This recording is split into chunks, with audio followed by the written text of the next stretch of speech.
एक राजा को बड़ी चिंता हुई कि हमारे राज्य में कितने आलसी हैं, तलाश करो। मंत्री बोला सरल उपाय है, आप आलसी घर बनवाओ। आलसी घर बनाया गया।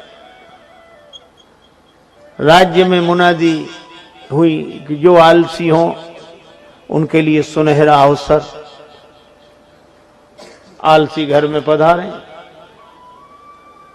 आराम से रहें, सारी व्यवस्था राज्य की ओर से होगी। आलसियों के लिए एक आवश्यक शर्त है, कर कुछ नहीं सकते। दूसरे ही दिन आलसी घर भर गया, दूसरा बनाया वो भी भर गया। राजा को बड़ी चिंता हुई कि हमारे राज्य में इतने आलसी। मंत्री बोला कि सरकार इतने आलसी हो ही नहीं सकते, तो असली आलसी कैसे मिले? कहा घास फूस के झोपड़े हैं, आलसी घर लगा दो आग। अब आलसी घर में आग लगे, अब आग लगे तो कौन रुके? आग लगी सब भागे, लेकिन आश्चर्य दो फिर भी पड़े रहे।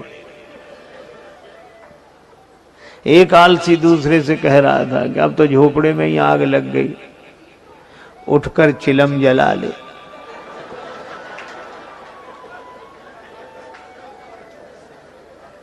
दूसरा बोला अब उठकर कौन जाए, आग तो खुद जलते जलते यहीं आई जा रही है। मंत्री ने कहा कि महाराज यही दो हैं, बाकी नहीं है।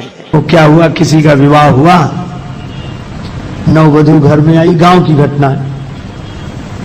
तो बहू के ढंग से कोई घर का कामकाज नहीं करती, पढ़ी लिखी और बहुत अभिमानी स्वभाव की थी।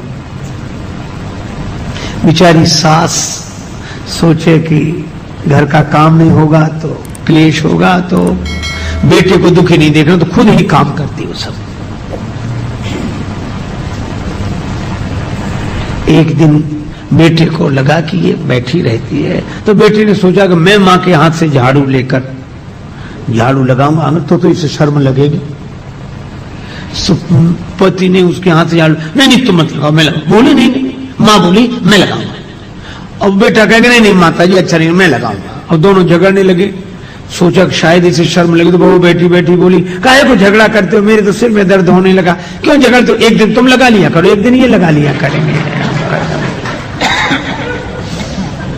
बोलो।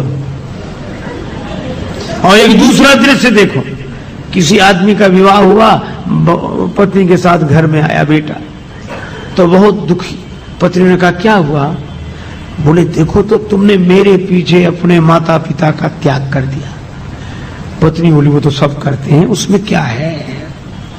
बोले नहीं, समानता का युग है, मैं भी समानता का आदर्श उपस्थित करूंगा।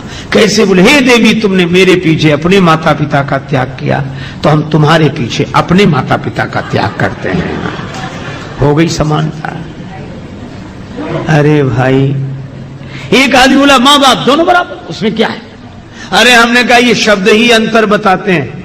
जब हम लोग बोलते हैं मां तो मुंह खुल जाता है मां, और जब बोलते हैं बाप तो बंद हो जाता है। सीधी सी बात है, जिसके आगे बालक का मुंह खुल जाए वह मां है, और जैसे देखते ही बेटे का मुंह बंद हो जाए वो बाप है।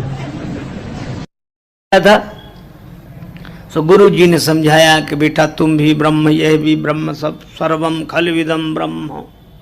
तो गुरु जी ने ठीक समझाया। बेटे ने, चेले ने सोचा कि समझ गए। कुछ चेले होते ही समझने के बाद उन्हें गुरु जी ना समझ लगने लगते हैं। कहते अब गुरु जी क्या जरूरत, मौका लगे तो गुरु जी को ही समझा दें, और जहां जाए वो इसके अलावा कोई बात ना करे। मैं भी ब्रह्म, तुम भी ब्रह्म, सब ब्रह्म, सब ब्रह्म। और बड़े अकड़ अकड़ के बोले मैं भी ब्रह्म, तुम भी ब्रह्म, सब। एक बार जा रहे थे ब्रह्मज्ञानी जी, उनका नाम हो गया था ब्रह्मज्ञानी जी। राजा का हाथी बिगड़ गया। महावत चिल्ला चिल्ला के कह रहा था सामने से हट जाओ, जो जाओ वहां से हट जाओ, हाथी हमारे कंट्रोल में नहीं है, तुम्हारा कुछ बिगड़ जाए तो हम जिम्मेवार नहीं हैं। वो चिल्ला चिल्ला के कह रहा था। ब्रह्मज्ञानी जी 2-4 लोगों के बीच में थे। लोगों ने कहा कि चलो महाराज चलो। अरे बोले कहाँ?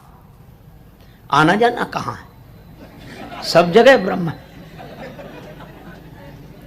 अरे कहा महाराज वो महावत कह रहा है चिल्ला चिल्ला के हाथी। इतने दिन हो गए सत्संग करते, अभी भी तुम्हें हाथी में ब्रह्म नहीं दिखाई दे रहा? तुम्हारी दृष्टि में हाथी है, तुम जाओ, हमारी दृष्टि में तो ब्रह्म है। हम भी ब्रह्म, हाथी भी ब्रह्म। ब्रह्म दो है नहीं, तो जब दो है नहीं तो ब्रह्म ब्रह्म को मारेगा कैसे, मिटाएगा कैसे? लोगों ने कहा कि महाराज बाद में करना ये प्रवचन, अभी चलाओ ये व्याख्यान बाद में करना। बोले नहीं, हम कोई कमजोर ज्ञानी, सच्चे ज्ञानी। खड़ा रहा वो, सब तो भाग गए, वही खड़ा अकड़ा। हाथी आया, महावत फिर चिल्लाया हट जा। वो ना मैं हटूं। हाथी आया, सूंड में लपेटा उसने ब्रह्मज्ञानी जी को, ऐसे दूर फेंका। वो तो गुरु जी की कृपा थी सो बच गए।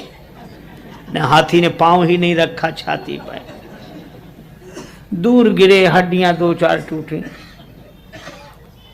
गुरु जी को पता लगा तो देखने गए कि बेटा तुम्हारी यह दुर्दशा किस कुसंग से हुई है?